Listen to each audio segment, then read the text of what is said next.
Welcome to another Edge of Extinction video clip. This is Guy McPherson of GuyMcPherson.com. You might want to go to GuyMcPherson.com if you're interested in the details. Links to both of the papers I will be describing are included there, so you can read the full paper.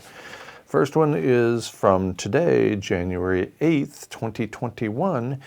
It's at The Guardian, and the headline is Climate Crisis. 2020 was joint hottest year ever recorded.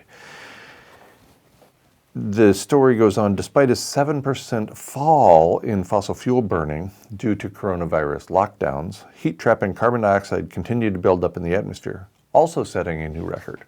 So despite the slowdown in industrial activity, the carbon dioxide in the atmosphere continued to increase. The average surface temperature across the planet in 2020 was 1.25 C higher than the pre-industrial period of 1850 to 1900.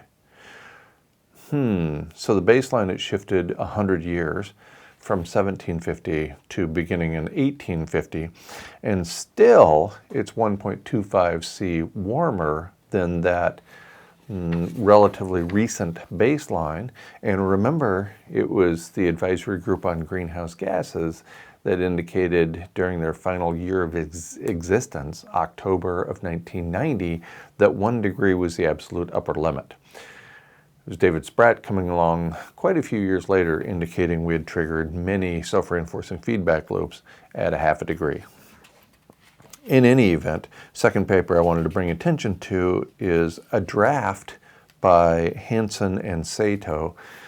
James Hansen puts most of his draft papers, even before they're submitted for peer-reviewed publications, on his Columbia website. This one is titled Global Warming Acceleration. And in this first paragraph, they say, it is clear that 2020 will slightly edge 2016 for the warmest year, at least in the GISS temp analysis. And that's one of the large-scale models that reports on global average temperature.